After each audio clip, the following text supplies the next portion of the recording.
분양가 상한제가 폐지된다고 하면 그럼 앞으로 주택시장이 어떻게 될지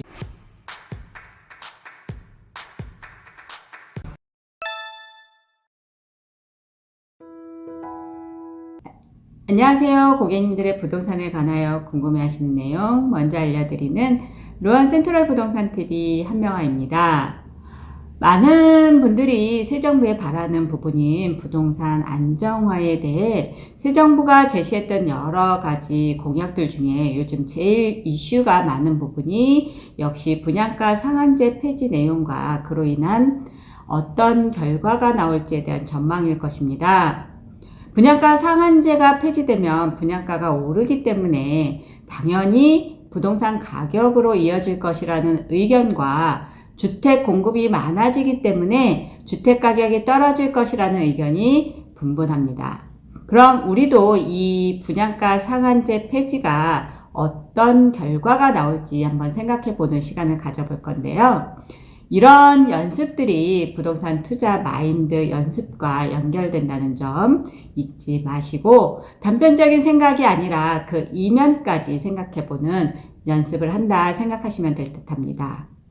새 정부 국정과제에는 분양가 상한제를 폐지한다는 내용이 포함되어 있었는데요. 빠르면 이번 연도 내로 분양가 상한제가 폐지된다고 합니다. 우리가 여기서 가장 궁금한 부분은 분양가 상한제가 폐지가 되면 부동산 시장에 어떤 영향을 줄까입니다. 일단 결론부터 말씀드리면 분양가 상한제가 폐지된다고 하면 분양가는 무조건 오릅니다. 고급화와 입지의 중요성을 내세워 우리가 상상할 수도 없었던 최고점을 찍는 고분양가도 나올 것이고 되도록 많은 청약자를 유치하기 위해 저렴한 분양가를 내세운다고 해도 고분양가와 차별해서 저렴하다는 것이지 지금 같은 분양가는 절대 없을 것이라는 겁니다. 그럼 여기서 분양가 상한제가 무엇인지 잠깐 살펴보겠습니다. 분양가 상한제란 분양 원가, 즉 땅값하고 건축비, 거기에 적정한 마진만 붙여서 분양가를 책정한다는 거로 주택시장 안정화의 일환으로 분양가를 정부가 통제한다는 얘기인데요. 분양할 회사가 주변 시세와 비교해서 자율적으로 분양가를 책정하는 방식하고는 완전히 다르게 분양가 심의위원회가 분양가를 승인해서 책정하는 방식입니다. 결과로는 저렴한 분양가로 마진이 적어진 건설회사가 주택 건설을 포기하게 되고 재개발, 재건축의 사업성이 떨어지기 때문에 조합원들의 동의율 저조 등으로 주택 공급을 막게 되었습니다. 반면 저렴하게 분양받은 당첨자들은 로또 청약이라는 말이 나올 정도로 높은 시세 차익을 얻을 수 있기 때문에 공급은 적어지고 시세 차익은 높은 그야말로 불장이라는 말이 나오는 청약 과열이라는 결과가 생겼다고 볼 수 있는데요. 전 정부는 규제를 해서 주택시장을 안정화시키겠다고 했다고 하면 새 정부는 규제를 풀어서 시장에 맡겨서 주택시장을 안정화시켜 보겠다는 게 그 목적이 있습니다. 그래서 분양가 상한제 폐지 자체가 목적이 아니라 공급에 악영향을 준 제도를 폐지하여 공급을 활성화하겠다는 게 새 정부 방침으로 지금으로서는 도심 내 주택을 공급하는 방법은 빈 땅이 있어서 주택을 건설할 수 있는 게 아니라 재개발, 재건축을 통해서 공급하는 방법뿐이기 때문에 분양가 상한제 폐지는 주택 공급 활성화에 그 목적이 있다고 볼 수 있는 정책입니다. 분양가 상한제가 폐지된다고 하면 그럼 앞으로 주택시장이 어떻게 될지 우리가 본다고 하면 분양가 상승으로 사업성이 좋아지게 되면 재개발, 재건축을 기다렸던 정비구역들이 움직이게 되면서 분양이 빨라질 것이고 이런 부분은 공급이 증가하게 되고 분양가가 상승하게 되면 로또 청약보다는 재개발, 재건축의 사업성이 좋아져서 기존 조합원들의 분담금이 줄게 되고 그 혜택을 조합원들이 가져갈 가능성이 높게 됩니다. 이렇게 분양가 상한제가 폐지된다고 하면 우선 재개발 단지에 있는 조합원들이 빨리 진행하고 싶을 것입니다.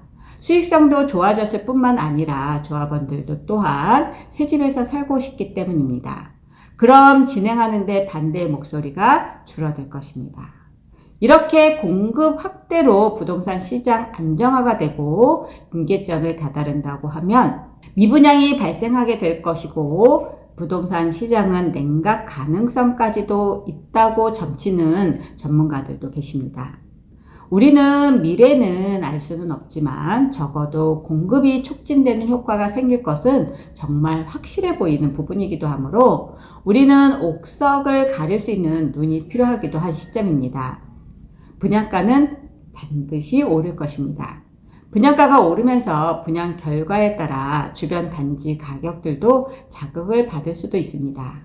그리고 재개발, 재건축의 활성화로 정비구역이 거주자들이 이주해야 하는 주택 수요가 일시적으로 증가하여 단기적으로는 더 많은 공급 부족 현상을 야기해서 주택 가격 불안 요인을 제공할 수도 있을지도 모릅니다.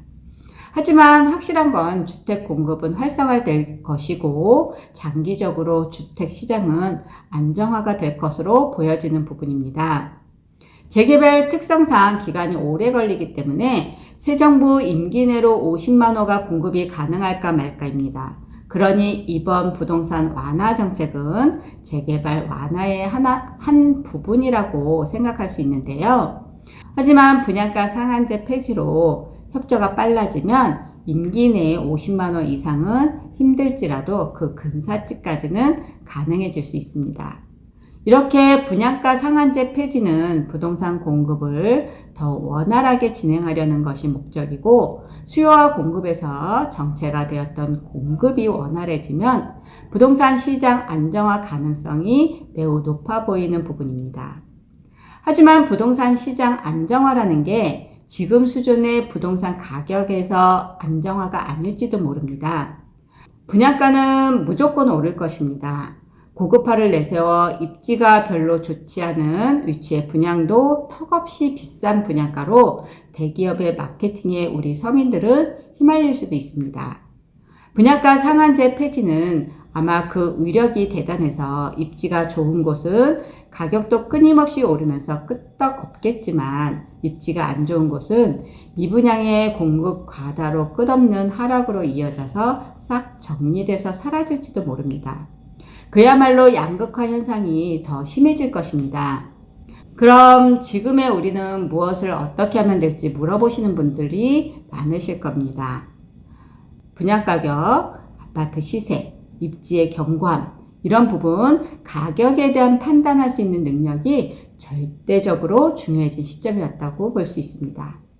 그래서 우리는 부동산 공부를 좀 더 하면서 좋고 싫음의 판단을 넘어서 이런 이슈가 어떤 결과로 이어질 것인지를 판단하는 연습이 좀 더 필요한 부분이기도 한 것 같습니다. 상담이 필요하시면 저희 부동산으로 연락을 주시면 친절하게 상담해 드리겠습니다.